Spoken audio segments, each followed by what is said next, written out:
Buenas noches tengan todos ustedes. Vamos a empezar esta nueva edición de Diálogos Tributarios. Estamos en el número 42 y como siempre es un enorme placer poder tener estas reuniones semanales durante todo este tiempo de la pandemia. Esta idea o este programa nació como una idea muy bonita, porque lo que queríamos siempre, lo que siempre hemos querido es hablarle a las personas sobre los grandes temas de la tributación internacional para que les den una ruta, un panorama de hacia dónde vamos y qué podemos hacer en medio de eso. El programa empezó como una idea más peruana, pero la mira mucha gente en distintas partes de América Latina e incluso de Europa. Y yo quiero agradecer por eso a todos los que nos miran en directo, pero especialmente a los que lo miran en diferido. La gente lo mira sobre todo los sábados y domingos y les quiero agradecer muchísimo por el apoyo en estos 42 números ya. Y bueno, adelante a tratar de cuidarnos frente a la pandemia y de tratar de esperar a ver cómo se solucionan las cosas y de tener fe de que al final los seres humanos vamos a prevalecer y esperemos que hayamos aprendido la lección en algún sentido y para hacer las cosas de mejor manera en el futuro.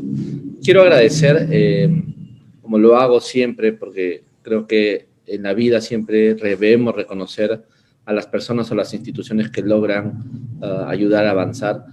En este caso quiero agradecer, como siempre, al Colegio de Contadores Públicos de la Libertad, a su decano Rubén Saavedra, por su apoyo completo a este proyecto, especialmente para encargarse de los asuntos de orden, de aquellas cosas que yo fundamentalmente conozco muy poco, que es que la transmisión esté asegurada, que las cosas se hagan dentro del plano de lo razonable y con la técnica suficiente. Por otro lado, también quiero agradecer al GIRIT, al Grupo de Investigación en Derecho Internacional Tributario, que es un equipo fantástico de investigadores, abogados, profesores y alumnos de la Pontificia Universidad Católica del Perú, que semana a semana acompañan este proceso y que además han empezado a desarrollar institucionalmente la investigación en materia de tributación internacional. Dicho esto, entonces les presento este número.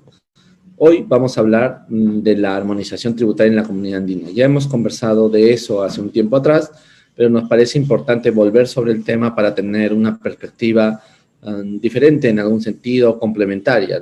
Si recuerdan ustedes, en algún número anterior tuvimos a un profesor ecuatoriano, a Pablo Villegas, un querido y amigo entrañable. Y hoy vamos a tener a otro queridísimo amigo y entrañable de entrañables, diría yo, que es Pablo Ordóñez. Pablo Ordóñez es un abogado muy exitoso en Bolivia, ha trabajado y estudiado en España como yo, ha participado de una visión global del derecho tributario internacional.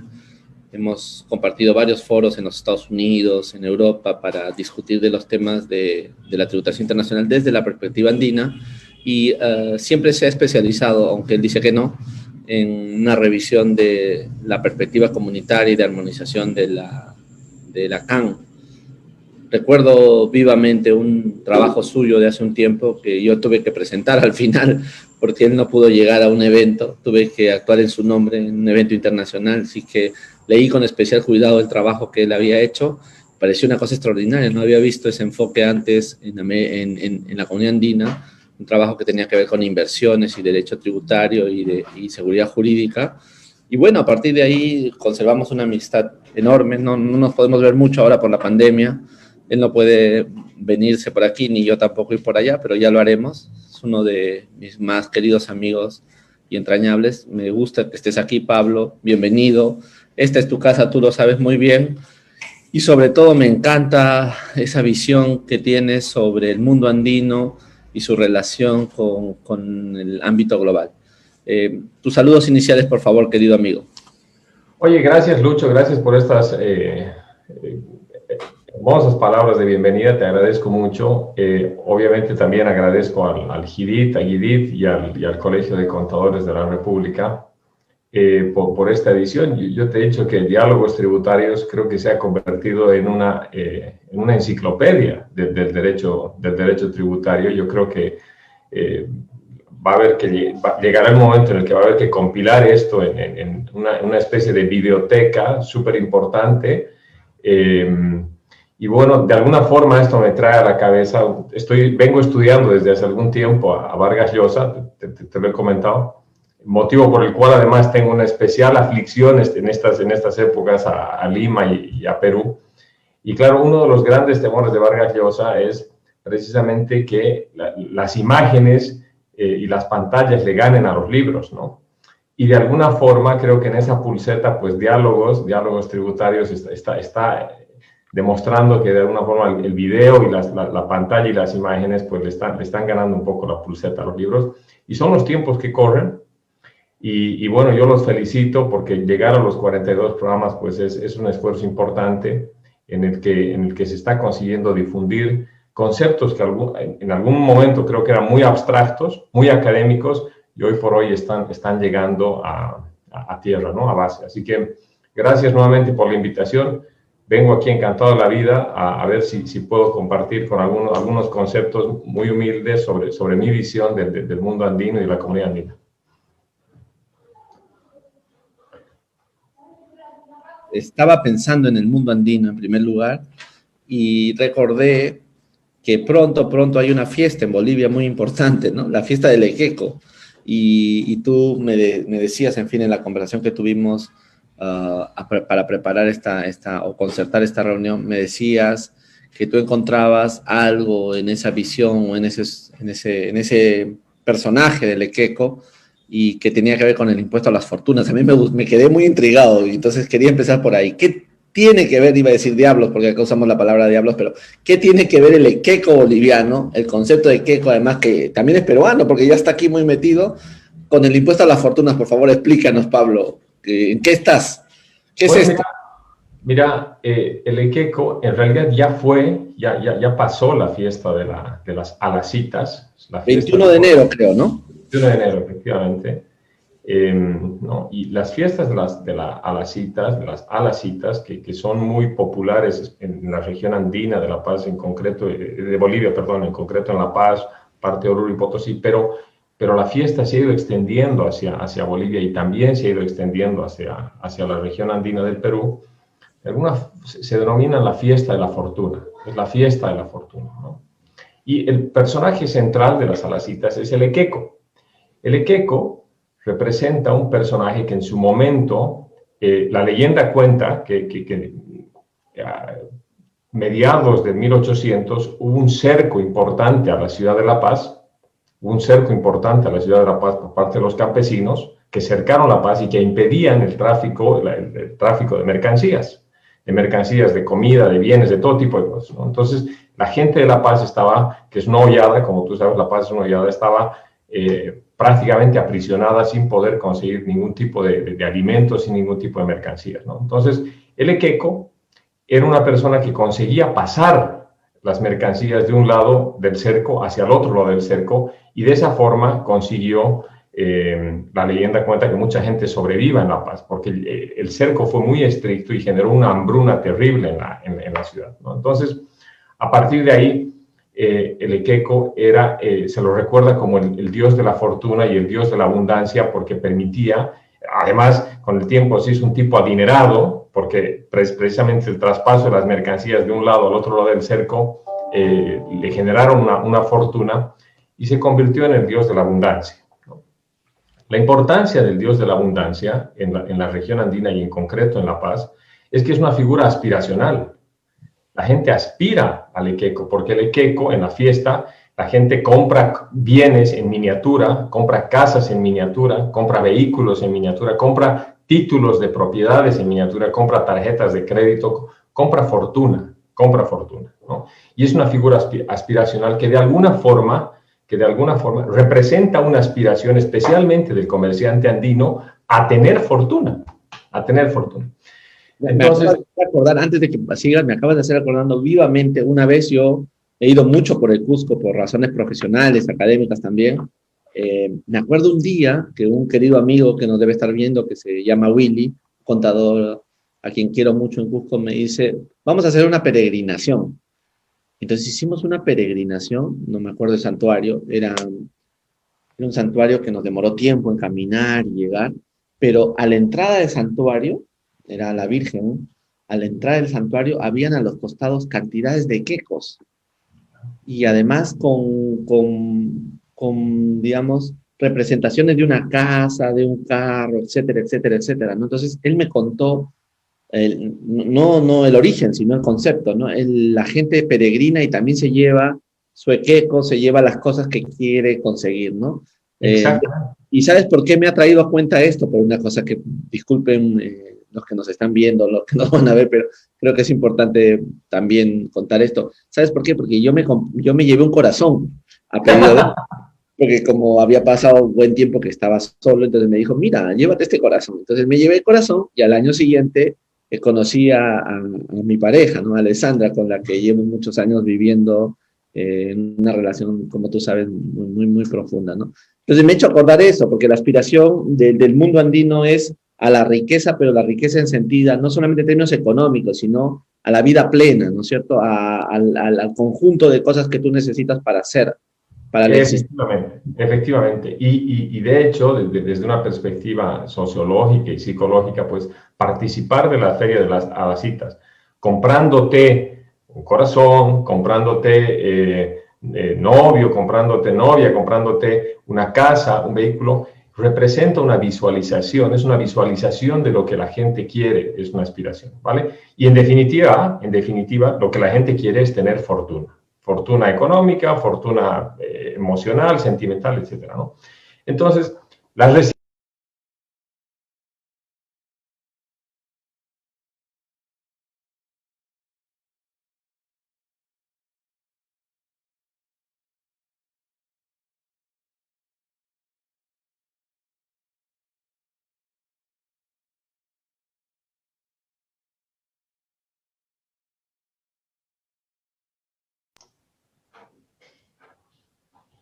¿Aló? Creo que me fui yo, Pablo, de la Ahora reunión. sí. Ahora sí. Fui No, no, yo, no sé. Ahora sí. Pero ahora sí. Pablo. Sí. Estoy de vuelta. A-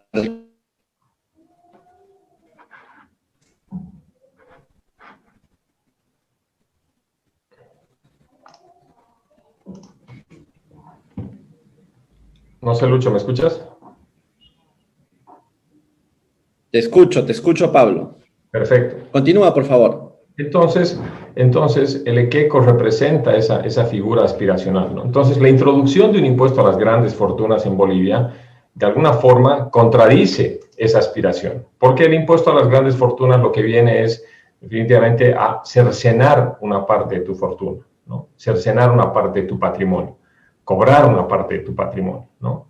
Entonces yo tengo sendas preocupaciones de que esa figura aspiracional que representa tener fortuna y más fortuna, en realidad esté contrapuesta con una figura tributaria como el impuesto a las grandes fortunas, que de alguna forma contradice esa figura aspiracional, ¿no? Pero bueno, el impuesto ya está vigente aquí en Bolivia, está vigente en la Argentina y bueno, hay que Bueno, lidiar con eso. ojalá que no se extienda como el viento hacia acá. Mira, mi opinión sobre el impuesto a la riqueza es que efectivamente en el mundo andino es un impuesto demasiado duro porque no está grabando tu patrimonio, pero está grabando el patrimonio que posiblemente el Estado no estuvo contigo en la consecución de ese patrimonio. Y para discutir ya en términos de país sobre un impuesto a la riqueza, necesitaríamos un estado de cosas más tranquilo, donde podamos conversar y no en medio de una pandemia donde hay una crisis muy profunda, ¿no? Y no tenemos claro todavía, y tenemos una enorme certidumbre sobre lo que va a venir. Entonces, yo prefiero más bien un sistema tributario que apueste por grabar la ganancia, más que la riqueza existente, sino la ganancia que luego se va a convertir en riqueza, ¿no? Pero sí, yo creo que amerita volver a trabajar este tema. Yo coincido contigo en que esta figura se tiene que implementar con mucha más calma. En Bolivia se le ha introducido y en Bolivia en realidad desde una perspectiva macroeconómica lo que viene a hacer el impuesto es a profundizar el cobro de los impuestos en los pocos contribuyentes formales, ¿no? O sea, está claro que en nuestros países hay un gran volumen de economía informal que está al margen de todos los impuestos y en realidad lo que este impuesto a las grandes fortunas viene a hacer es que en Bolivia además no va a tener tampoco impactos recaudatorios importantes, lo que viene a hacer es a profundizar mucho más esa brecha entre los contribuyentes que son formales y que aportan, que somos formales y que aportamos, respecto los que están fuera del sistema, ¿no? Entonces, amén de otras críticas que yo tengo sobre la entrada en vigor del impuesto por temas de aplicación retroactiva de las normas que aquí constitucionalmente están prohibidas. Pero a lo mejor incluso hablar un poco del impuesto a las grandes fortunas nos da un poco de pie también a hablar de temas comunitarios porque de alguna forma la decisión 578 también está diseñada para evitar la doble imposición de impuestos a la renta y al patrimonio, aunque sobre el patrimonio se habla muy poco. Sí, ahora pienso hacer eso contigo. Pero empecemos por una cuestión. En tu opinión, ¿cuál es la importancia? Quiero entrar un poquito antes del propio tema de la materia tributaria. ¿Cuál es la valoración que tiene el boliviano común sobre la comunidad andina? Yo te quiero contar un poco la experiencia peruana, porque la he estudiado, ¿no?, bastante. Cuando tú vas por el país, la comunidad andina no se siente. Pero no es un valor institucional del conjunto de la población. Lo que más te recuerda a la sociedad, a la comunidad andina en el Perú, es el pasaporte, porque en la parte de adelante dice comunidad andina, ¿no? Y luego, y sin embargo, en el mundo académico, especialmente de la economía, del mundo de la economía y de las ciencias sociales, y del derecho también, hay muchos profesionales convencidos del proyecto de la comunidad y de su valor y del sentido que eso significa, ¿no? De hecho, Luis Aparicio Valdés, que fue mi jefe y ya no está presente, en materia laboral siempre me recordaba la importancia que tuvo el convenio Andrés Bello, por ejemplo, en materia educativa, ¿no? Y también en algún sentido de formación laboral, y los convenios iniciales y la pasión que tenía la élite peruana en aquel momento por querer hacer esta comunidad, ¿no? Pero sin embargo hoy no es el gran tema de la política institucional peruana. Tenemos un parlamento andino, ¿no es cierto? Y en ese parlamento siempre hay representantes peruanos. Ahora vamos a tener elecciones en abril y se está postulando para eso, pero yo dudo de que el ciudadano común viva profundamente la comunidad. Eso no lo veo en Colombia, por ejemplo, o en Ecuador. En Colombia y en Ecuador suelo ver yo más pasión por la comunidad andina que el Perú. No sé cómo es en Bolivia. Cuéntanos un poco cómo lo ves. Y luego tu panorama general, ¿no? No, yo creo que en Bolivia tampoco se siente, la población en general tampoco siente a la comunidad andina en su día a día, ¿no? El boliviano de a pie no lo siente, ¿no? A pesar que hay algunas áreas en las que el derecho comunitario andino especialmente tiene un notable nivel de penetración. Me refiero, por ejemplo, a propiedad intelectual, ¿no? Yo comentaba esta mañana con una colega que prácticamente en propiedad intelectual, o sea, la normativa comunitaria andina tiene un nivel de penetración tremendo, ¿no? Y además se toman decisiones sobre normativa comunitaria y los fallos del Tribunal de Justicia de la Comunidad Andina se toman como vinculantes, pero además las líneas jurisprudenciales del tribunal son prácticamente ley, ¿no? No pasa lo mismo con otras áreas, ¿no?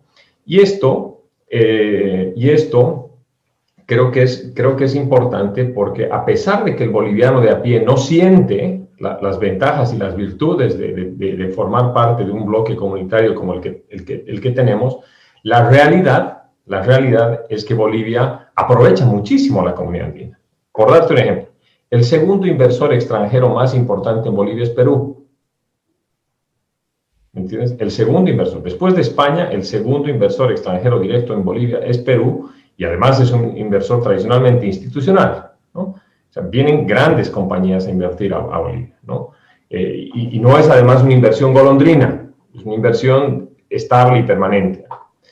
El otro día revisaba algunos números, pero entre el tercer y el cuarto destino de las exportaciones de Bolivia son la comunidad andina.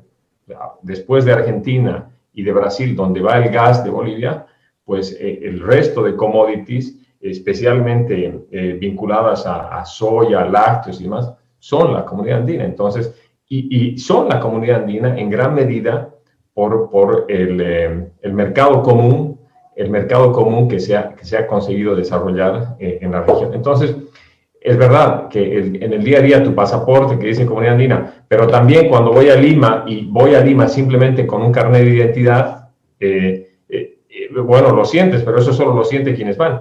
Ahora la comunidad ha introducido este tema del roaming, de telecomunicaciones gratuito entre la comunidad. Hay pequeñas cosas que yo creo que si existiese una decisión política mucho más profunda y mucho más seria para profundizar, seguramente que el ciudadano de a pie lo sentiría, pero eso no obsta de que la comunidad no sea tremendamente importante para nuestro país. Perfecto. Entonces, tú sigues creyendo, por lo que te estoy escuchando, que hay una aspiración necesaria a construir el modelo comunitario, por lo menos en un largo plazo. Tú no eres de los opositores al contrato comunitario. No eres ¿cómo sería? Un boliviano que cree que la comunidad está de más, porque ya empieza a haber mucha reacción contra la comunidad en muchas partes de la comunidad misma. Lo que pasa es que como tú, yo he tenido, digamos, la oportunidad de vivir 10 años en Europa, y en Europa he tenido la oportunidad de gozar de las ventajas y de las libertades de vivir en un bloque comunitario, ¿no? Y precisamente es mi experiencia europea la que me lleva a pensar que las potencialidades y las oportunidades de la comunidad andina son incluso mucho mayores que las de la propia comunidad europea. Hay gente que dice que el segundo bloque de integración más importante a nivel global es definitivamente la comunidad andina. Hay cerca de 800 decisiones, hay cerca de 800 normas a nivel comunitario que están vigentes. Pero tú ponte a pensar en lo siguiente, ¿qué es lo que yo pienso, ¿no? Mira, Europa, distintos idiomas, distintas culturas, en algunos casos distintas religiones, han conseguido conformar un bloque comunitario. En la comunidad andina, primero tenemos un vínculo histórico común. O sea, nadie puede negar nuestro vínculo histórico, la colonia, Bolívar, la libertad, nadie puede negar eso.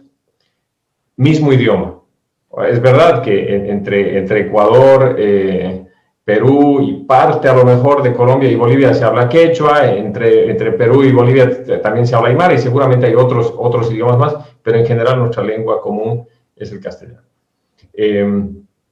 Religión, ¿no? Fundamentalmente, esencialmente católica, pero además un vínculo muy potente, que es la cordillera. La cordillera es una especie de cordón umbilical muy potente, con una capacidad de atracción de energías tremendo para quienes creen en las energías, que nos une, que definitivamente nos une. Entonces, creo que incluso las condiciones para que el bloque comunitario andino sea un verdadero bloque potente y de referencia a nivel global están dadas. El problema es que en mi lectura, las corrientes políticas, a veces bipolares en nuestra región, han impedido que definitivamente exista un momento en el que confluyan posiciones ideológicas de nuestros gobernantes que tiren para el mismo carro, ¿no? Y bueno, esa es lamentablemente nuestra situación, aunque yo creo que en el fondo los 4 países, y también creo que Chile y en gran medida y Venezuela, sienten la comunidad como una realidad, ¿no? Yo te digo, me ha tocado ir mucho a Ecuador. Y Quito parece otro vecindario de La Paz, o La Paz parece otro vecindario de Quito. Y Santa Cruz, las similitudes entre Santa Cruz culturales, demográficas y Guayaquil son lo propio.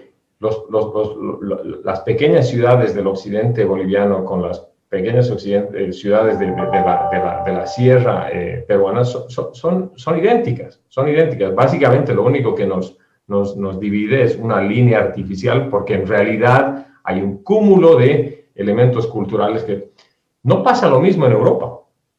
No hay esos niveles de identidad. Entonces creo que las condiciones son propicias, pero las diferencias ideológicas de nuestros gobernantes, que vienen ya de muchos años, han impedido que la comunidad tenga niveles de penetración, tenga niveles de avance y de progreso en términos de implementabilidad normativa y exigibilidad en la implementación de las normas mucho mayores, ¿no? De acuerdo, comparto tu tesis. Yo creo que es más lo que nos une que lo que nos separa. Y lo que nos falta es un vigor de una clase política que entienda que esas diferencias son mínimas y lo que nos suma nos puede hacer más grandes en el mundo, ¿no? Y tienes razón, vivir la experiencia de la Comunidad Europea siempre es muy alentador para entender que sí se puede. Si otros que tienen más diferencias lo han podido, ¿por qué nosotros no? Muy bien, vamos entonces al tema de las decisiones. No todo el público que nos mira es especialista o está metido en el tema. Entonces yo quería hacerte dos preguntas y un comentario. La primera pregunta tiene que ver con esto. Está claro que el derecho comunitario es un derecho distinto al derecho internacional y al derecho interno. O sea, es otra matriz, digamos, tiene sus propias reglas, tiene su propia estructura. El derecho comunitario, decía yo en un artículo hace un tiempo, tiene su fuerza de atracción está dado en el sentido de la integración, ¿no? El principio comunitario es todo aquello que aporte a la integración es bienvenido. Y ahí va mi segunda cuestión. Cuando las decisiones de la comunidad andina se introducen o van a cada estado, sufren un poco por las razones de orden constitucional de ese estado, porque las constituciones tienen reglas sobre tratados diferentes. Entonces, también me gustaría preguntarte sobre ese segundo elemento, pero concatenados estos dos, quería referirme a un tercer elemento, y ya más como una opinión. Te cuento que nuestro querido amigo Fernando Serrano, no, perdón, no es Fernando Serrano, ya se me fue. ¿Te acuerdas tú? Bueno, no sé si es amigo tuyo, pero el profesor de Cádiz, Adolfo Martín Jiménez, que es un gran amigo mío, un día me escribió y me dijo lo siguiente: estoy haciendo una investigación, creo que la presentó, no sé si en la OSD, en alguna organización, o a los profesores europeos o algo así. Necesito saber cuál ha sido la influencia del Tribunal Europeo en la doctrina del Tribunal Andino de Justicia. Entonces yo hice un análisis de esa cuestión y llegué a la conclusión de que el Tribunal Andino había extrapolado, traído los grandes conceptos sobre el método de interpretación de las decisiones en la comunidad andina. Y lo había plasmado en materia tributaria y en materia, como tú bien has dicho, de derechos de propiedad intelectual. Entonces, la tercera pregunta que me viene aquí es: ¿tú sientes que el derecho comunitario europeo y el derecho comunitario andino tienen la misma lógica o hay alguna diferencia que hayas notado? No, bueno, mira, aquí hay muchos temas que se han resuelto, ¿vale? Hace algunos años incluso hubo un fallo de un tribunal administrativo tributario que cuestionaba la vigencia de la decisión 578 en el entendido que la decisión 578 no había sido aprobada a través de ley, no había pasado por la Asamblea Legislativa para ser aprobada y no tenía una vigencia de ley, ¿no? Obviamente ese fallo fue expedido en total desconocimiento de los conceptos mismos del derecho comunitario. Afortunadamente, para quienes militamos, digamos, en el bando comunitarista, la última reforma constitucional en Bolivia incluyó al derecho comunitario en el bloque de constitucionalidad.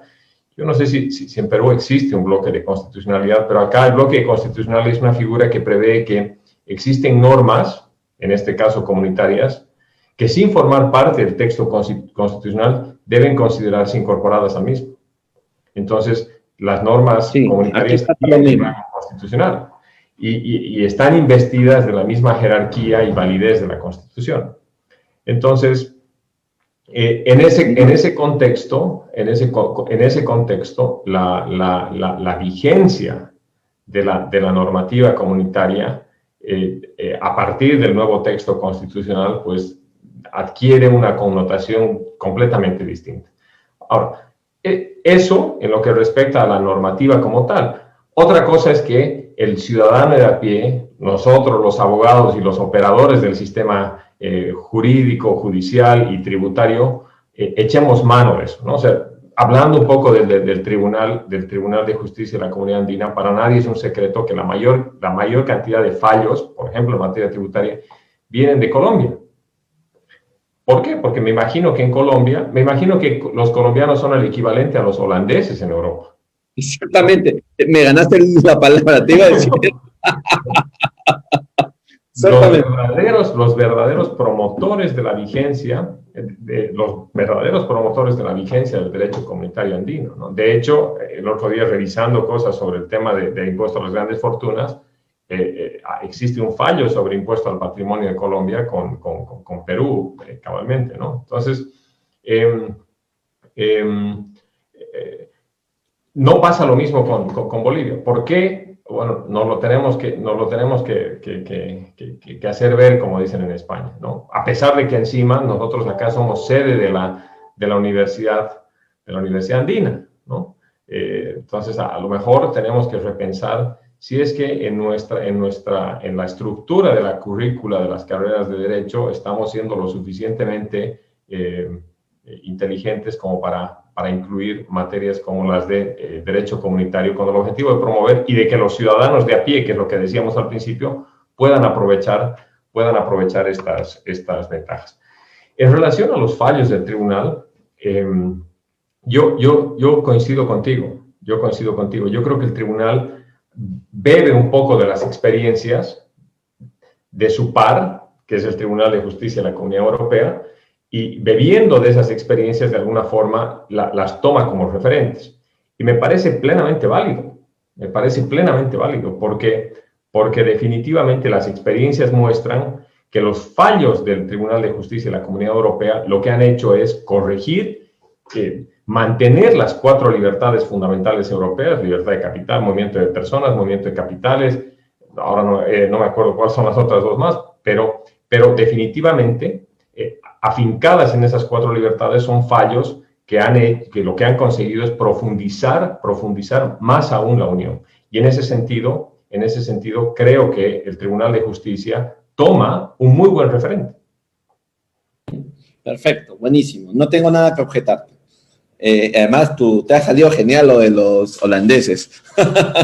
Ya vamos a ver la reacción de nuestros amigos holandeses cuando escuchen esto. Bueno, volviendo al tema. Entonces, veamos cuál es la visión de la comunidad andina en materia tributaria. Hasta donde mi perspectiva da, hay como 3 horizontes.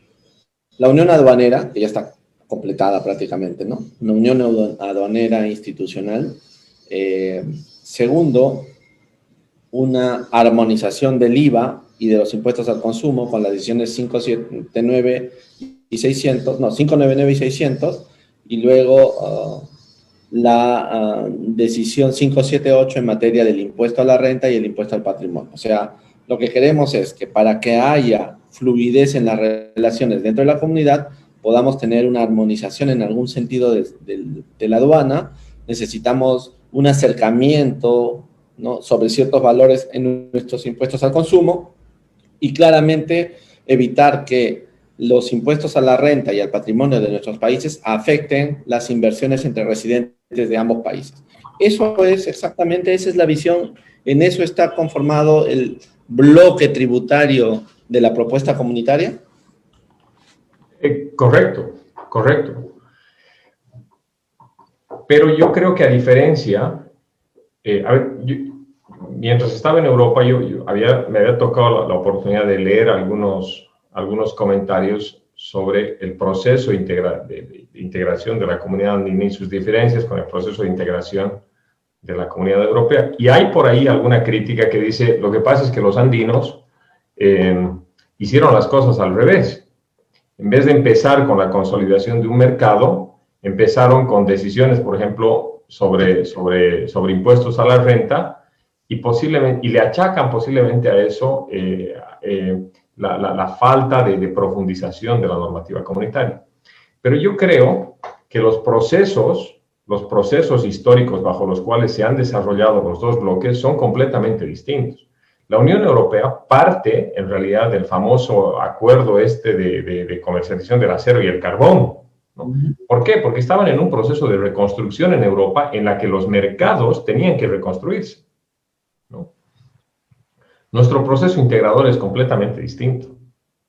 No parte de esa premisa, ¿no? Nuestro proceso de integración no parte de la premisa de una guerra en la que hay que construir un mercado común. No, nuestro proceso de integración parte de la idea de algunos países que primero ven que no pueden, que formar parte de un acuerdo de libre comercio, que era el ALAL, que no les resultaba, no les convenía, y en ese sentido prefieren hacer un bloque de integración común más pequeño, más reducido, pero además surge con un fuerte componente emotivo, romántico y emocional de unir a los hijos a los hijos de Simón Bolívar, a las naciones hijas de Simón Bolívar. Entonces, el proceso histórico es completamente distinto, ¿no? Es completamente distinto. Y por eso entiendo, y esta es mi interpretación, que una de las primeras decisiones es la decisión 40. ¿Por qué? Porque entiendo que cuando se plantea la decisión 40, precisamente lo que se estaba procurando es generar que los capitales fluyan entre la región, y que no exista barreras al flujo de capitales entre la región. Por eso el proceso es al inverso del proceso europeo, porque en Europa empiezan más bien con temas de aduanas, con temas de comercio y con temas de IVA, ¿no? Entonces, yo creo que nuestros procesos históricos han sido completamente distintos, ¿no? Por ahí igual hay un estudio que dice, no, lo que pasa es que cuando plantearon la decisión 40, el flujo de capitales, las inversiones extranjeras directas entre el bloque comunitario eran de apenas el 3%, mientras que en Europa, cuando empezó todo esto, era del 50%. Bueno, es que precisamente porque no había un flujo de capitales entre los países de la región, era necesario establecer mecanismos que no pongan barreras al flujo.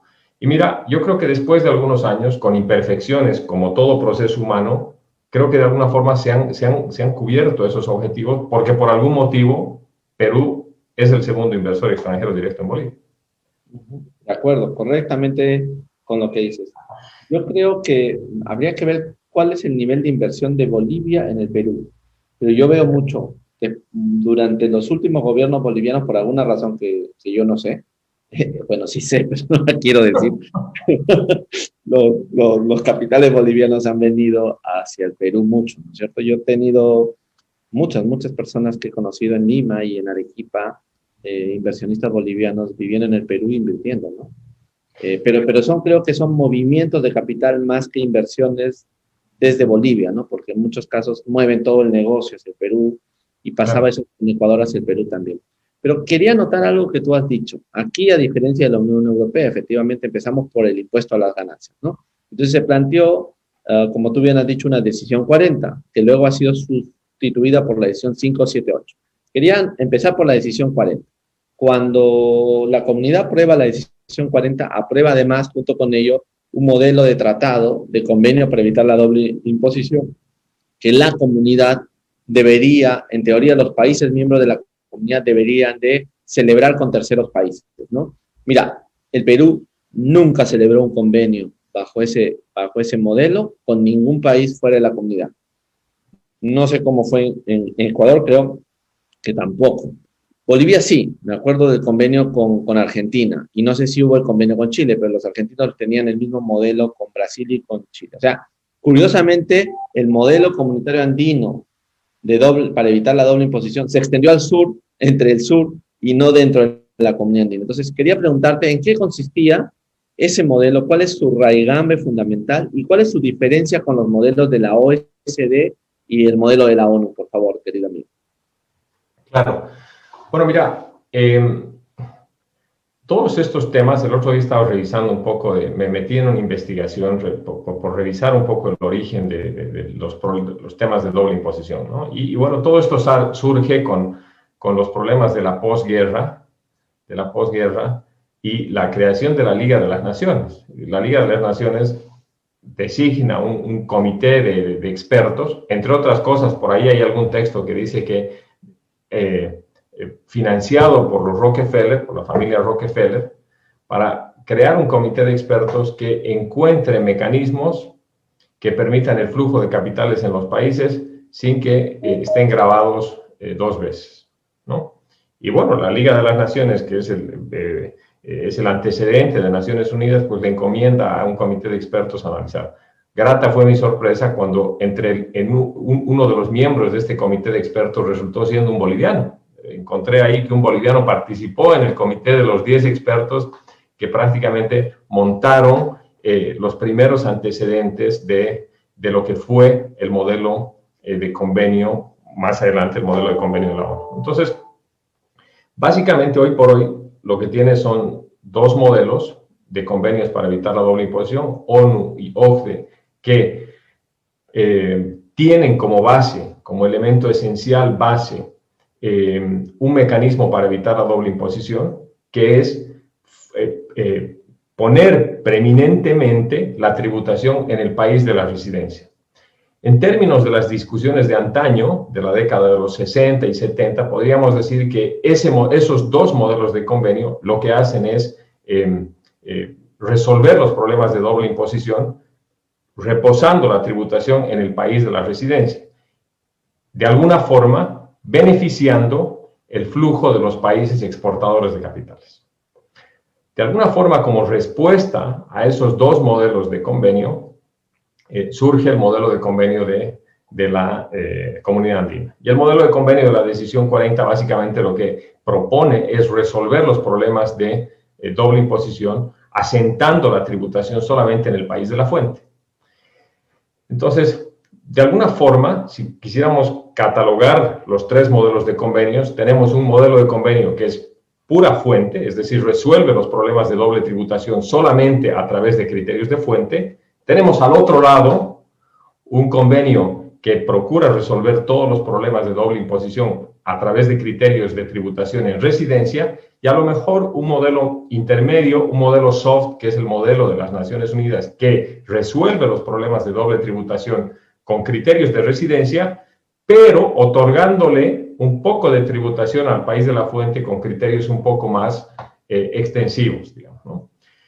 Entonces, es verdad que la Decisión 40 ha servido, y el modelo de convenio de la Comunidad Andina solamente ha servido como modelo para la suscripción de dos convenios.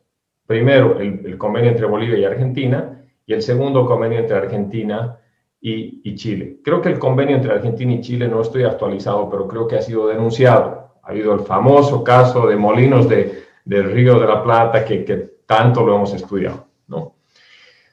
Hay una explicación por la cual, por lo menos a mí es la que más me gusta y me atrae, que es la explicación de Eduardo Bajstrowski. ¿Conoces a Eduardo? Sí.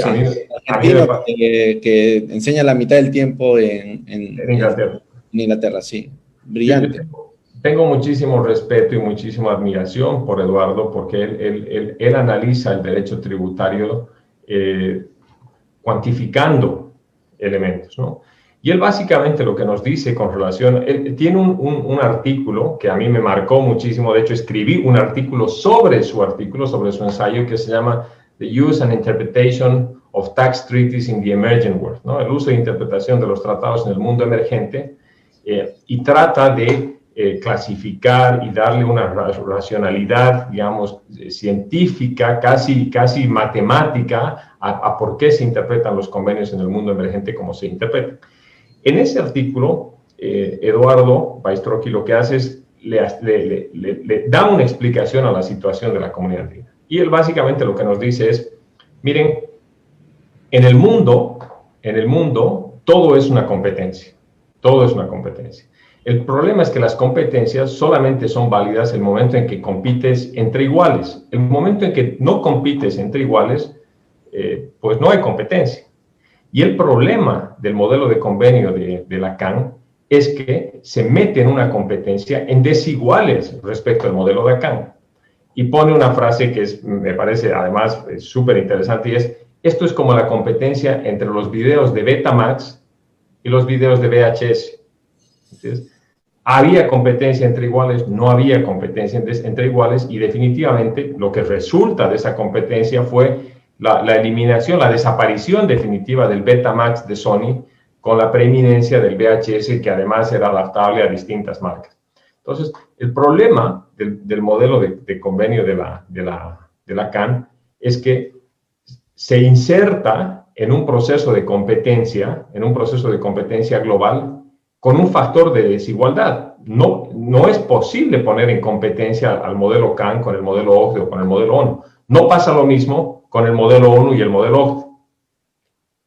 Los dos están en una misma pista de competencia, son asimilables y obviamente en ese contexto pues habrá que medir cuál es el que le conviene más a cada país, ¿no? Entonces, yo creo que en ese contexto el modelo de convenio de la CAN pues, no tuvo éxito precisamente porque se introdujo en un mundo de competencias en el que no era posible competir. Perfecto. Y ya, entonces eso nunca lo pensamos porque ese convenio sigue vigente. hay que eliminarlo. Eso debería ser una decisión, por ejemplo, del Parlamento andino, ¿no? Someter a una reflexión o llamar a las otras instituciones de la comunidad para que repiensen ese tema. Pero esto me ha dado pie a una siguiente pregunta, querido amigo, que es esta. La decisión 40, que fue la madre de todo este cordero, que era, como hemos dicho, la norma que incluye en ese momento eran 4, a los 5 países en aquel momento y hoy día 4, establece una regla, que es que la renta, la ganancia el impuesto a la ganancia se va a pagar en aquel país donde se ha producido la riqueza, que es la regla de fuente, ¿no? Y a diferencia de esa, el otro dice, no. Vamos a darle preeminencia al país de la residencia del capital. Entonces, en nuestro modelo, el diseño institucional es, si una empresa una persona domiciliada en Bolivia realiza una operación que genera ganancia en territorio peruano, entonces debe gravar en el Perú y no debe gravar en Bolivia y viceversa. Si esto es así, ¿cuál es la diferencia en el marco original de la decisión 40 con el cambio que hubo en la decisión 578? ¿Cambió mucho? ¿No cambió mucho? ¿Por qué se renovó la decisión? ¿Cuál es tu lectura de este tema? Bueno, no hubo un cambio. Los principios generales de tributación en fuente se mantuvieron prácticamente incólumes y lo que se requirió, lo que realmente se demandaba era una actualización con algunos conceptos nuevos. Pero en esencia, la tributación en fuente se mantuvo. Exactamente. Entonces, la idea general se ha mantenido. Lo que ha habido, como tú bien dices, es unos detalles que en la idea de la comunidad o de los que hicieron esto era actualizar un poco, porque la idea de fuente estaba pervirtiéndose, porque la fuente física ya no era el elemento central, por eso es que hay cambios en los servicios, ¿no? Eso lo vamos a ver después, lo voy a preguntar después. Pero aquí viene mi pregunta. Si tú fueras parlamentario andino, por ejemplo, o estuvieras en algún puesto ejecutivo en la comunidad, ¿tú impulsarías un cambio del modelo hacia reglas de residencia o lo mantendrías en la regla de fuente? Y lo digo pensando en ti, que eres un experto en la relación entre la tributación de la comunidad andina versus la tributación del extranjero. O sea, lo que hemos hecho adentro, conversa con lo que estamos haciendo hacia afuera, o hay una desconexión que puede llevarnos a un problema de planificación fiscal por las transnacionales? No, yo creo que hay un problema. A ver, yo tengo aquí visiones encontradas, porque si bien el criterio de tributación en fuente, en términos generales, parece ser un criterio derrotado, o por lo menos así parecía, oiga, en términos de tributación internacional, hablar de fuente parecía un pecado hace 10 años, hoy por hoy, hay muchos países... Es un muerto que ha revivido. Claro, hay muchos países que están migrando a tributación territorial. Básicamente te dicen que tributas bajo residencia, pero con exención de tus rentas extraterritoriales, ¿no? Hemos hablado de los holandeses, creo que en Holanda hay algo un poquito de eso. En Estados Unidos se estaba discutiendo también migrar a un sistema de tributación territorial. Y no soy un experto en tributación digital, lo sigo muy lateralmente, pero creo que el pilar 1 y el pilar 2, algo de tributación, un poquito territorial, también hablan, ¿no? Entonces oiga, parece parece que las discusiones de los viejos, de nuestros profesores, de nuestros maestros de la década de los 60 y 70, de la escuela latinoamericana defensora del principio de fuente, parece que no era una discusión que estaba tan mal dirigida, al contrario, parece que años después la volvemos a poner sobre la mesa como un auténtico mecanismo de resolución de problemas tributarios y bueno, el tema de la economía digital posiblemente es un ejemplo de eso. Entonces, si bien tengo ese criterio, también te digo que la normativa, como bien te decía, la normativa comunitaria para mí tiene que cumplir un objetivo central. Y el objetivo central es la integración comunitaria. Y en ese sentido, creo que la decisión 578 ha dejado de cumplir ese objetivo. Yo he hecho un experimento un poco inspirado en algunos trabajos de Fernando Serrano, pero también un poco inspirado en el enfoque de Eduardo Baistrocchi.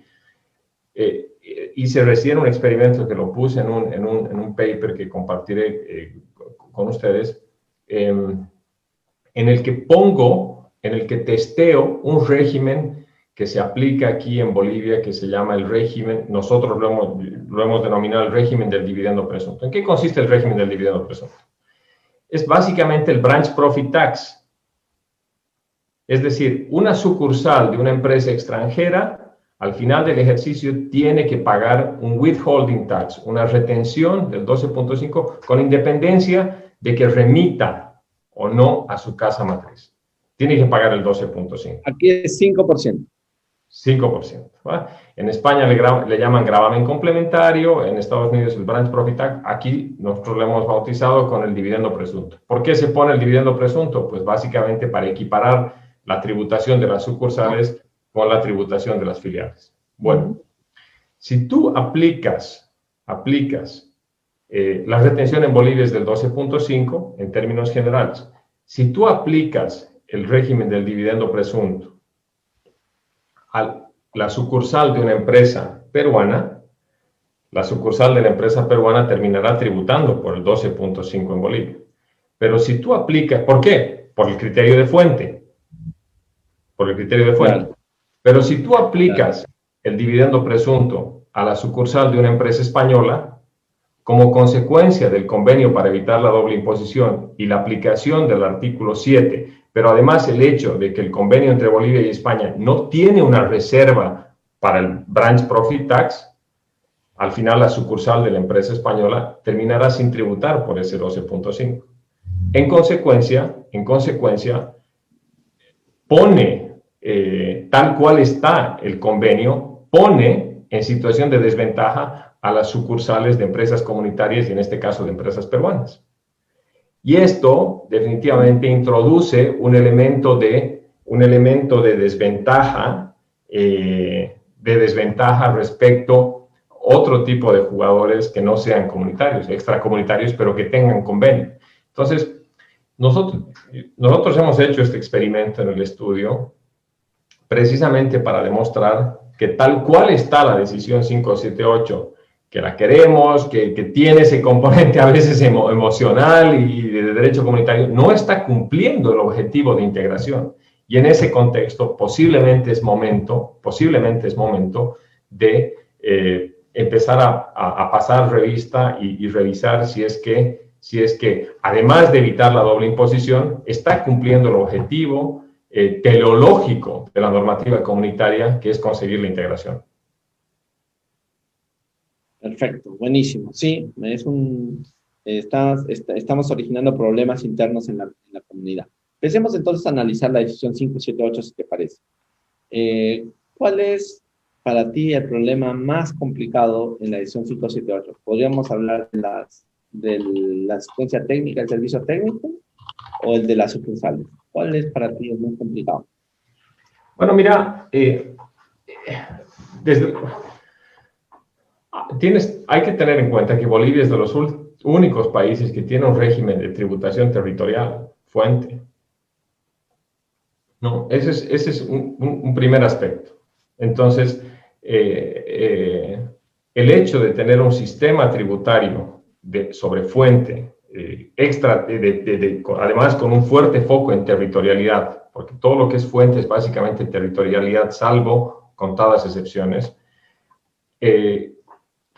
genera como efecto el hecho de que exista una sincronización muy natural con la decisión 578.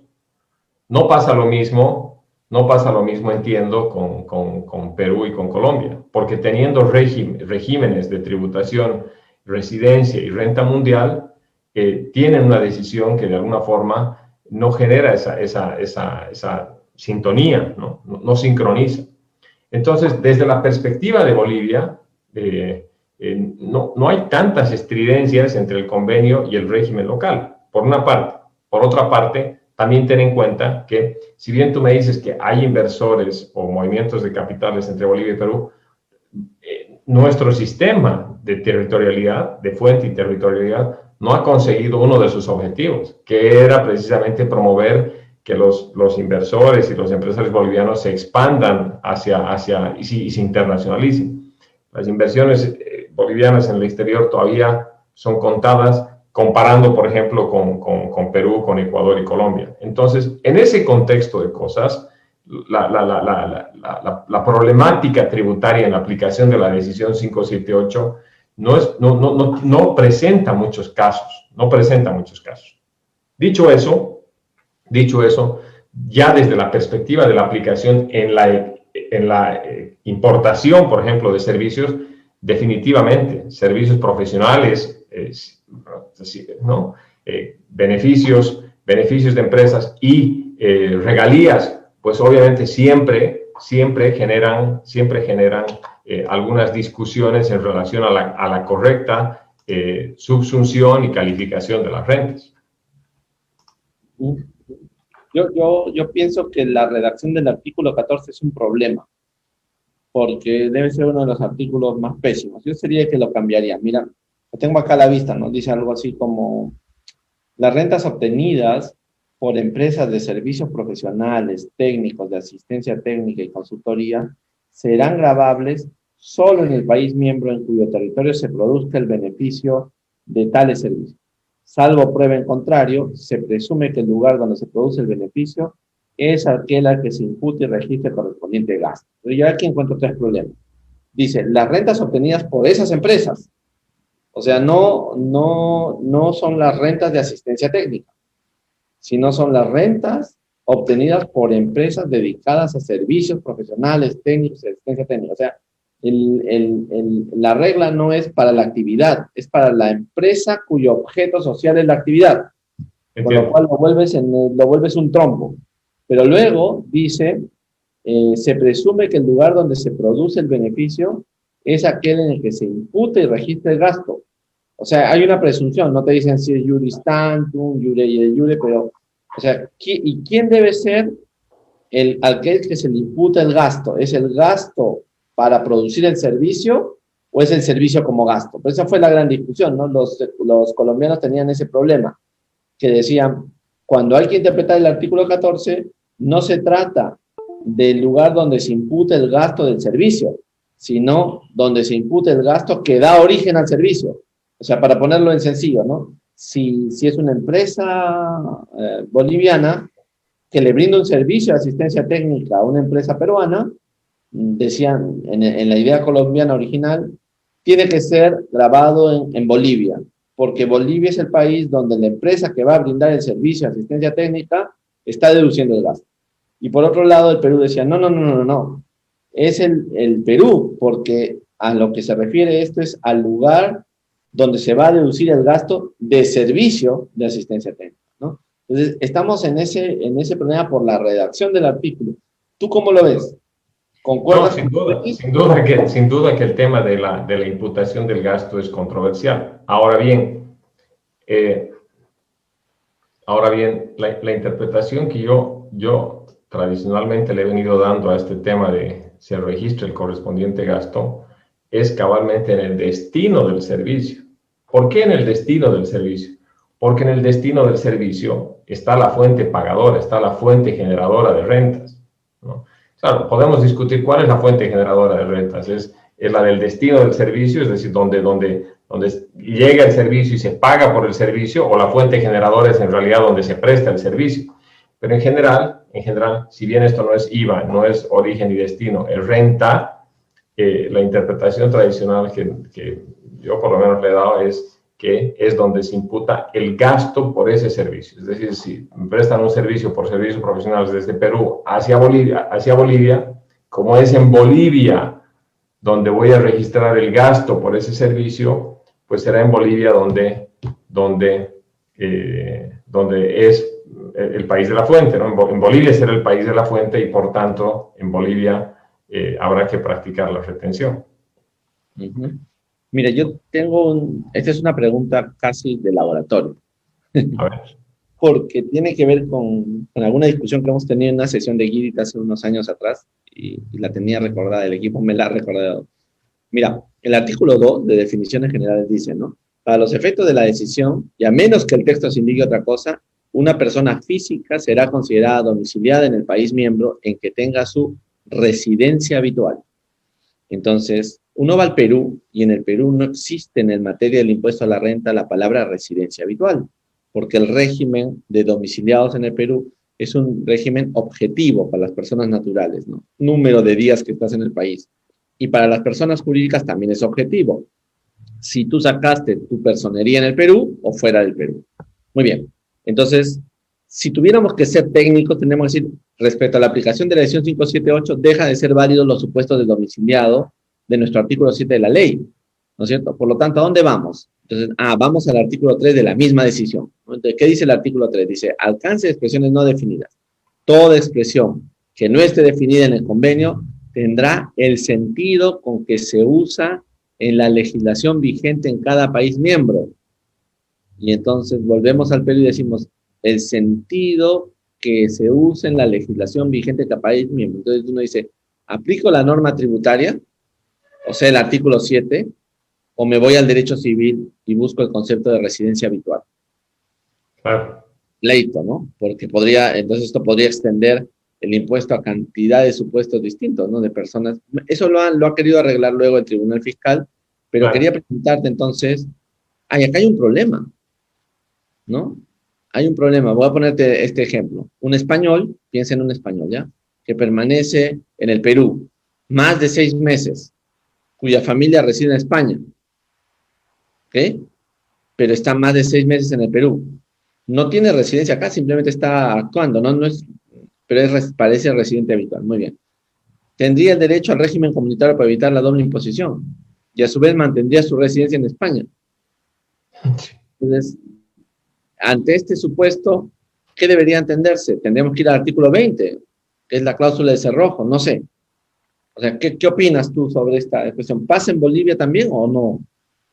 Yo creo que en menor medida, por lo que te comentaba, ¿no? Porque no hay tantas experiencias de exportaciones, digamos, de capitales que den pie, digamos, a esta situación. Pero definitivamente, o sea, por lo menos en el plano teórico, hay múltiples documentos que hacen referencia a estos problemas de falta de armonía. Y la falta de armonía, yo creo que se ve mejor reflejada precisamente en aquellos países en concreto Perú y Colombia, en los que teniendo un régimen esencialmente de residencia, de tributación en residencia y renta mundial, que tiene otros criterios de sujeción, que tiene otros puntos de conexión y otros puntos de atracción de la renta, tienen que hablar con un convenio que en realidad tiene un criterio completamente distinto. Mientras unos tienen criterios subjetivos, en el convenio, en la decisión 578 tenemos criterios objetivos. Y en ese contexto, digamos, este tipo de conflictos se presenta en menor medida en Bolivia. ¿Por qué? Porque tanto la decisión como el sistema tributario básicamente parten de la misma premisa, que es tributación en fuente. Es tributación en fuente. Entonces, nosotros, por ejemplo, sobre este tema de la residencia habitual, en Bolivia no hay un concepto de residencia habitual. En Bolivia no hay. Aquí básicamente la tributación, como la tributación es objetiva, eso quiere decir que básicamente tributan en Bolivia todas las rentas que se obtengan con independencia del sujeto. Todas las rentas que se obtengan en el territorio boliviano están sujetas en Bolivia. Con independencia de la cualidad de residente o no del sujeto, están sujetas. y desde hace tiempo hay una discusión incluso de que no, lo que pasa es que en Bolivia deberíamos legislar la figura del establecimiento permanente, ¿no? Hay una discusión doctrinal ahí de que deberíamos decir que, oye, yo por ejemplo soy partícipe de que no se puede legislar un criterio de establecimiento permanente en un sistema fiscal como el boliviano, que es objetivo y en el que prima la tributación en fuente, con independencia de si es un EP, no es un EP, si es un residente o no es un residente. Entonces, este tipo de conflictos, Lucho, se presentan, yo creo, en mayor medida en estos dos estados en los que tienen, digamos, regímenes fiscales locales distintos que no están en sintonía con la decisión. Me has hecho acordar de un caso que tiene que ver con el artículo, a ver, ¿qué artículo era este? Déjame recordar, el 8 creo, sí, el 6, los beneficios de la empresa, ¿no? El artículo 6 dice, los beneficios resultantes de la actividad empresarial solo serán gravables por el país miembro en donde éstas se hubieran efectuado, perdón. Entonces, ¿a qué se refiere con beneficio? Ingresos, rentas. ¿De qué estamos hablando, no? ¿Beneficio es el ingreso o la renta? Porque beneficio podría ser entendido en Colombia de una forma, en el Perú de otra. O sea, le falta un rigor técnico a esta decisión, me parece, que debería ser revisado para efectos de cerrar los círculos de los problemas interpretativos alrededor del artículo. No hemos visto el 14, ahora el 6 y luego el tema del domicilio. No, yo coincido contigo. Yo coincido que, digamos, un poco en línea con los comentarios anteriores, yo creo que viene siendo tiempo en el que la decisión tiene que ser revisada a profundidad. Pero hay dos elementos políticos adicionales que posiblemente marquen un antecedente importante para la revisión de la decisión 578, y es la eventual adhesión de Perú y Colombia a la OCDE, ¿no? Entonces, si es que en el contexto de la adhesión de Perú y Colombia a la OCDE, con los severos requisitos que hay que cumplir para adherirse, en términos de adaptación normativa local, de todo tipo, fiscal, social, económica, financiera, etc. Si es que la decisión en ese contexto no se adapta, se van a generar una cantidad de problemas por la falta de sintonía y sincronización y armonización de los regímenes fiscales con la decisión. Y esto puede dar pie a una bomba cuyos efectos yo creo que de momento son inconmensurables por temas de treaty shopping, por temas no, más en un contexto en el que Bolivia, como te digo, tiene un régimen fiscal territorial, ¿no? Entonces, creo que viene siendo tiempo de revisar todos estos conceptos y hacerlo en un nuevo contexto y una nueva realidad. Sí, mira, ahora que lo has tocado, me preguntaba si de repente ahora que Perú y Colombia van a la OCDE, ojalá que vayamos, ¿no? De pronto se desarma la comunidad, porque curiosamente, bueno, el gobierno ecuatoriano, más o menos, ¿no? Pero entre el gobierno ecuatoriano y boliviano se parece más y su estructura económica se la han asemejado en los últimos años que, a diferencia de ello, Colombia y Perú, ¿no? Hay como una fisura institucional muy fuerte, ¿no? Dos modelos de economías diferentes, no de derecho, pero sobre todo de economía. Ahora, la otra cosa que me había hecho pensar lo que tú decías era justamente el artículo 20, ¿no? Es muy divertido el artículo 20 de la comunidad. No sé si tú has tenido tiempo de estudiarlo. Claro, Es bien divertido porque, mira, para los que nos están siguiendo, dice, la interpretación y aplicación de lo dispuesto en esta decisión se hará siempre de tal manera que se tenga en cuenta que su propósito fundamental es el de evitar la doble tributación de unas mismas rentas o patrimonios a nivel comunitario. Pero luego dice, no serán válidas aquellas interpretaciones o aplicaciones que permitan como resultado la evasión fiscal correspondiente a rentas o patrimonios sujetos a impuestos de acuerdo con la legislación de los países miembros. ¿No es cierto? Entonces, y luego dice, nada de lo dispuesto en esta decisión impedirá la aplicación de la legislación de los países miembros para evitar el fraude y la evasión fiscal. Entonces, esta es una cláusula antielusiva general comunitaria o algo parecido. Y si esto es así, ¿no? Por aplicación del principio, por el principio de aplicación inmediata, los estados podrían invocarla para la lucha contra la ilusión en su propio plano local, ¿no? Están estableciendo un estándar para la lucha contra la doble no imposición que no hemos visto antes, ¿no? Y no sé si tú te acordarás de aquel fallo del Tribunal Andino que dice que la decisión proscribe la doble no imposición. O sea, Correcto.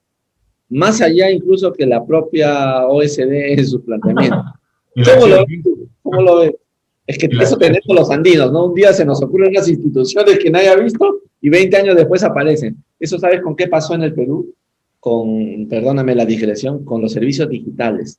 Nosotros claro. tuvimos una regla de servicios digitales que tú conoces bien, que apareció antes de BEPS. Y hoy día todo el mundo se sorprende, pero ¿cómo tenían ese antes de BEPS? Bueno, así son las cosas, ¿no? Bueno, pero ¿qué piensas de este artículo 20? No, y yo creo que esta es una de las innovaciones de la decisión 578 que no estaba en la decisión 40, ¿no? Entonces, lógicamente,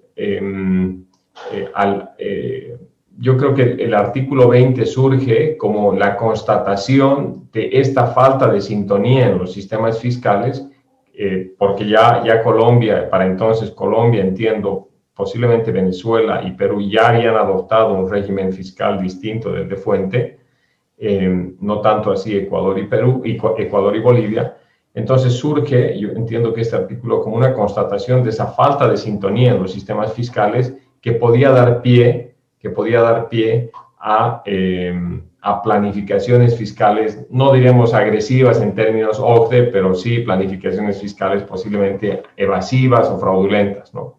Entonces, es en ese contexto que entiendo surge el artículo 20 con el objetivo de establecer una cláusula de cierre que impida que el convenio pueda ser interpretado de forma que deje alguna renta libre de tributación, ¿no? Definitivamente, precisamente por todos los conceptos que tú mencionas, la redacción es mejorable, es mejorable, pero creo que el sentido de establecer una cláusula antielusiva general para evitar de que la decisión termine siendo el instrumento de la evasión y el fraude en la comunidad, de alguna forma sirve. No tenemos experiencias locales en Bolivia sobre la aplicación de esta cláusula como un mecanismo para gravar una renta o dejar de gravar una renta, ¿no? Lamentablemente no tenemos experiencias, salvo, entiendo esta que tú comentas del Tribunal de Justicia. Pero visto esto desde una perspectiva mucho más macro, yo creo que definitivamente hay una oportunidad aquí, hay una oportunidad para mejorar posiblemente esta decisión. Y mira, no hemos hablado todavía de la 599 y de la 600, ¿no? Que digamos, a mí me generan muchísimas preocupaciones también, porque no me queda claro finalmente si, por ejemplo, la 599, que procura armonizar el IVA en los 4 países, un poco de la mano del mercado común, ¿es vinculante o no es vinculante? ¿Sí? No me queda claro si es vinculante. Yo no sé, por ejemplo, cuál es la experiencia en Perú sobre la internalización de la decisión 599. Aquí en Bolivia muy poco se ha hecho al respecto. Sí, acá tampoco. Ha habido unas quejas de algunas empresas por la falta de armonización, porque la edición 599 y 600 te dan principios, ¿no? Y te dan plazos. Bueno, esa es una parte que todavía no hemos desarrollado. Yo creo que en el tema del IVA, efectivamente, como tú dices, ya si si la vigencia de la decisión de la edición 578 ha causado tantos problemas, más los está causando en IGB, ¿no? Oye, tú sabías, no sé si te has enterado, yo lo conté la otra vez en otro programa, que la decisión 578 no es aplicable, por lo menos se ha dicho en los criterios peruanos, a los establecimientos permanentes de empresas residentes en otros estados distintos a los de la comunidad andina. Y esto puede ser útil en el caso boliviano. Por ejemplo, es una resolución del Tribunal Fiscal Peruano del año 2017. En ella el tribunal decía que un establecimiento permanente en el Perú, una sucursal de una empresa española, ¿no? Y había pretendido que se le aplique la decisión 578 por los servicios que prestaba en el Ecuador, ¿no? O sea, imagínate una matriz española que en lugar de establecer una filial establece un establecimiento permanente en el Perú, y este establecimiento permanente en el Perú, que es una persona jurídica para efectos del impuesto a la renta en el Perú, invierte en Bolivia o invierte en Colombia, ¿no? Entonces el tribunal dijo, la resolución peruana dijo que la decisión 578 tiene como objetivo eliminar la doble imposición entre los países miembros de la CAN. Estas disposiciones no le aplican a los establecimientos permanentes, a pesar de ser considerados domiciliados en el Perú. ¿Y sabes por qué razón dijo el tribunal, el tribunal fiscal? Porque los establecimientos permanentes solo tributan por sus rentas de fuente peruana y no por sus rentas de fuente extranjera. ¿Okay? Esa fue la razón. No sé qué opinas de esta posición. Oye, me parece, hay fallos en Europa parecidos, ¿no? En el sentido de que un convenio, las previsiones de un convenio no protegen, las previsiones de un convenio no protegen al establecimiento permanente en sus relaciones con terceros países, ¿no? Lo había visto, pero lo había visto en otros casos, pero me parece interesante este caso que planteas. Ahora, yo no sé si eso plantea algunos problemas de discriminación, ¿no? De hecho, de discriminación, porque al final, si tú reputas al establecimiento permanente, por mucho que en términos mercantiles, en términos comerciales, sean la misma persona jurídica, pero si la reputas a efectos tributarios como un domiciliado local, no sé si el negarle estos derechos comunitarios pues la estás poniendo en una situación de discriminación, ¿no? Una situación de discriminación distinta, porque finalmente si es domiciliado, pues entiendo que como domiciliado gozará de los mismos derechos y además tendrá las mismas obligaciones respecto a cualquier otro contribuyente local, ¿no? Ahora, pero yo creo que estos temas, por ejemplo, vuelvo un poco al ejemplo que te ponía sobre la aplicación del régimen del dividendo presunto en el caso de Bolivia, en el que una sucursal de una empresa peruana en Bolivia está en desventaja respecto a la sucursal de una empresa española, posiblemente se podrían resolver a través de la aplicación de una cláusula de nación más favorecida. Entonces, ¿cuál sería el sentido de la aplicación de una cláusula de nación más favorecida? Pues básicamente que la normativa comunitaria nunca esté a rezago respecto a la aplicación de otros convenios que pudieran firmar los países miembros de la comunidad con terceros. ¿Esto qué quiere decir? ¿Qué tal si el día de mañana Perú firma un convenio creo que recién firmaron uno con Japón, en el que le ponen un withholding tax a los beneficios empresariales del 5% o un régimen mucho más favorable, que la normativa comunitaria no esté a rezago y que en aplicación de una cláusula de nación más favorecida pueda siempre gozar al menos esos beneficios, ¿no? Entonces, pero insisto, ¿no? O sea, seguramente que estamos en un contexto en el que definitivamente hay que revisar la decisión 578 por todos estos motivos, ¿no? Te quería hacer una pregunta a propósito de lo que contabas, un poco para entender y hacer comparativa. Imagínate una empresa española, una persona jurídica española haciendo una actividad directamente en Bolivia y una persona jurídica peruana haciendo una actividad en Bolivia. En teoría, en Bolivia va a pagar el impuesto a la renta porque está realizando la operación en territorio boliviano. Cuando el peruano, la sociedad peruana, expatría el dinero al Perú como utilidad, ¿esa utilidad va a pagar impuestos en Bolivia o no va a pagar? Va a pagar en ambos. Va a pagar el 12.5 al que te refieres. En el Perú no va a pagar porque ya se pagó en la fuente. En virtud del sistema. ¿Y cómo es con el convenio con España? ¿Tampoco va a pagar en España? Bueno, en el convenio con España, lo que pagará es un dividendo del 12%, una retención al dividendo del 10%, es decir, más baja que el 12.5%.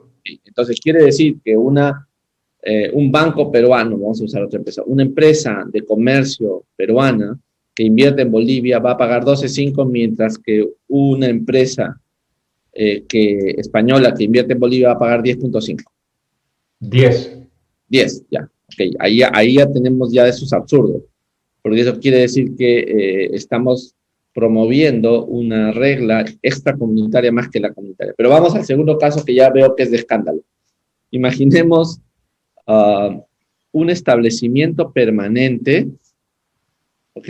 Un establecimiento permanente de una empresa española un establecimiento permanente peruano de una empresa española invirtiendo en Bolivia. A ellos no se les va a aplicar la decisión comunitaria. A ver. Estamos hablando de una empresa española con un establecimiento permanente en el Perú.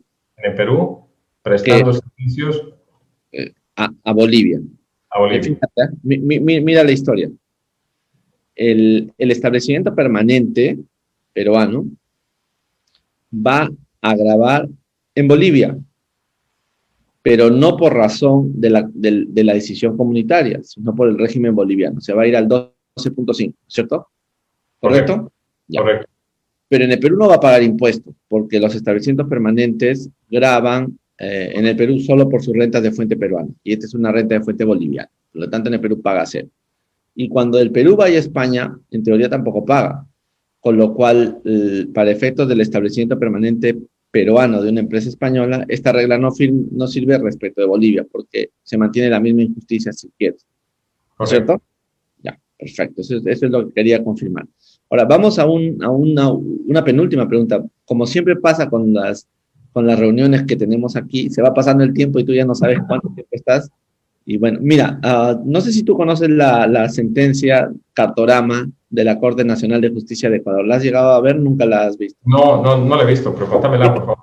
Estas son las cosas extraordinarias del equipo Guidi, ¿no? Que se encuentran así, sentencias, cosas raras que yo no la conocía, pero mira este caso, ¿eh?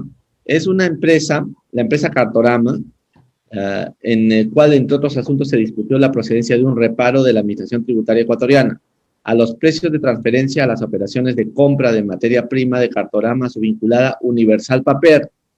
Tú ya debes más o menos estar viéndote de cómo funciona eso, ¿no?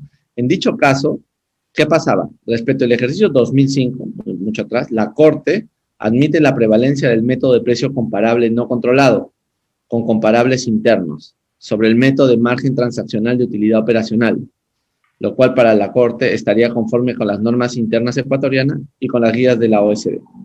Pero respecto al ejercicio 2006, la Corte acepta que es justificado cambiar el método de análisis al margen transaccional de unidad operacional, que le llaman allá ese método, ¿no? Ante la ausencia de información de comparables internos, y además descarta el uso de ajustes de comparabilidad por capacidad ociosa. ¿Ok?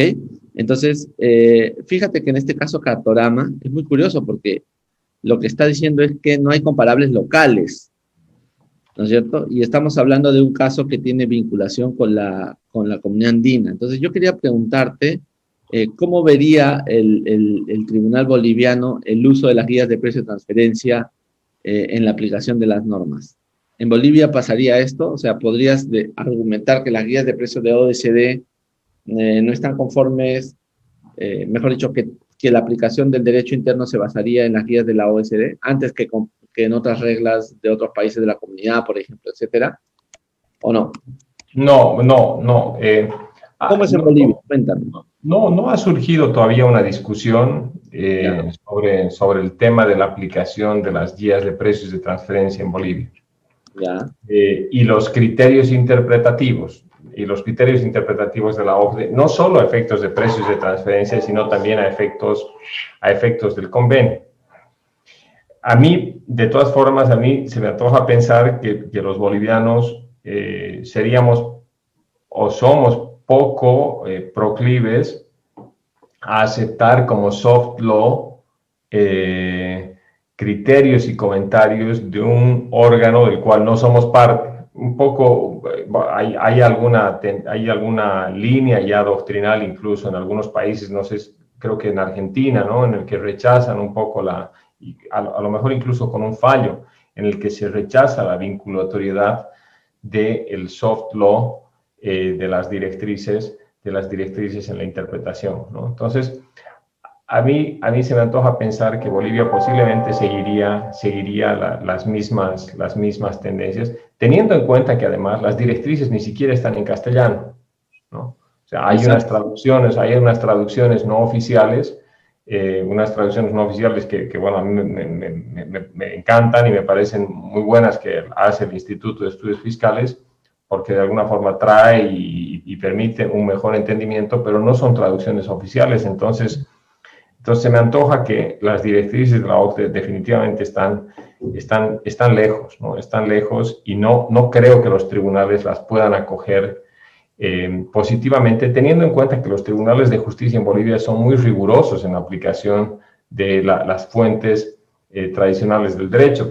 Ponte a pensar que hay una línea ya, por ejemplo, aquí en Bolivia muy bien asentada, y que ni siquiera los fallos del Tribunal Supremo de Justicia tienen efecto vinculante sobre otros fallos, sino simplemente un efecto jurisprudencial general informador, porque los únicos fallos de tribunales que tienen efecto vinculante y erga omnes son los fallos del Tribunal Constitucional. Entonces, en ese contexto tan rígido de fuentes del derecho, pensar en que los tribunales acojan positivamente interpretaciones, criterios interpretativos de la OCDE, tanto en convenios como en guías de precios de transferencia, se me hace un poco lejano, ¿no? Perfecto, buenísimo. Mira, ya no quiero abusar, perdón, de tu confianza, y creo que ya vamos terminando la reunión porque hemos pasado 1 hora y media, querido Pablito, y yo, claro, no me he dado cuenta, y así soy yo y puedo seguir, pero quería pedirte tu reflexión final sobre las luces y las sombras de la integración en la comunidad andina en materia tributaria. ¿Cómo ves? ¿Cuál sería tu análisis final para nuestros amigos? Bueno, yo creo que definitivamente la comunidad, primero es una realidad, pero también es una oportunidad, es una gran oportunidad, ¿no? Por una parte. Por otra parte, es derecho vivo, no es un derecho muerto, es un derecho vivo para quienes somos miembros y ciudadanos de la comunidad. Y es en ese contexto que mi invitación y mi llamamiento, digamos, es a la profundización de las instituciones, ¿no? La comunidad es una comunidad con instituciones. Hay instituciones también comunitarias que han tenido mucho éxito, si bien algunas ni siquiera nacidas en el seno mismo de la comunidad, pero por ejemplo la Corporación Andina de Fomento es un banco de inversión que tiene una presencia internacional y un desarrollo internacional que seguramente que podría botar muchísimas experiencias, ¿no? Entonces, yo creo que hay que apostar por la comunidad, y en ese contexto, ya en lo que respecta a la materia tributaria, creo que hemos avanzado mucho, como tú bien decías, en términos de comercio exterior, aduanas y la consolidación de un mercado único. Creo que ahí Bolivia es posiblemente una evidencia de esa situación porque la comunidad es destino posiblemente el tercer o cuarto destino de las exportaciones de Bolivia, y en ese sentido creo que hemos avanzado bien, y ese es el testimonio, ¿no? Ese es el testimonio. Tenemos que hacer todavía muchísimo en términos de tributación indirecta y en tributación en la renta. Creo que esta reunión ha servido para evidenciar que la decisión no solo que genera discrepancias, puede generar discrecionalidades, pero también incoherencias, sino que posiblemente ha dejado de cumplir el objetivo integrador que tiene toda la normativa comunitaria por detrás, ¿no? Habíamos visto que a lo mejor invertir desde otro país podría ser mucho más beneficioso que desde la propia comunidad. Entonces, creo que podemos entrar en un proceso en el que hay que revisar estas normas y definitivamente profundizar. La decisión 599 en Bolivia todavía no se aplica, sus mandatos todavía no se han aplicado en su integridad, y yo creo que tenemos ahí una gran oportunidad para hacerlo y definitivamente mejorar nuestras condiciones. Perfecto. Muchísimas gracias, querido Pablito. Ya sé que te has sentido feliz porque nosotros tenemos una química de amistad que se levanta apenas nos ponemos de acuerdo. Muchísimas gracias. Yo me he sentido muy feliz, aprecio muchísimo tus comentarios y tus ideas y me gustaría luego invitarte a otro programa hablar contigo sobre un tema que hace mucho que no hablamos que tú tienes muy claro, solo que habrá que pedirte un poco de que nos actualices. Esto es el Tribunal del CIADI, ¿no? Y sus respuestas frente a cuestiones de inversión en América Latina. Tú manejas ese tema desde hace muchos años. Y nosotros tuvimos el caso de unos chinos aquí que han generado en su momento una discusión bien interesante. Creo que te voy a invitar en unos meses para conversar de eso, por favor, y de repente podemos estar encontrándonos ya en otras actividades. Muchísimas gracias, querido amigo. Como siempre, un placer. Enorme abrazo para ti. Cuídate mucho por lo de la pandemia. Y bueno, a ustedes, queridos amigos, también muchísimas gracias por estar con nosotros en esta noche y invitarles a nuestro siguiente programa. La siguiente semana vamos a tener un invitado italiano y vamos a hablar sobre algunos temas con el cambio de los conceptos en el derecho tributario a la luz de la globalización y qué es esto del poder tributario y hasta dónde llegan los derechos de las personas en el mundo del post-COVID y también en el mundo del post-COVID. Muchísimas gracias, buenas noches con todos, hasta la próxima. Chao, querido Pablo, que todo vaya muy bien.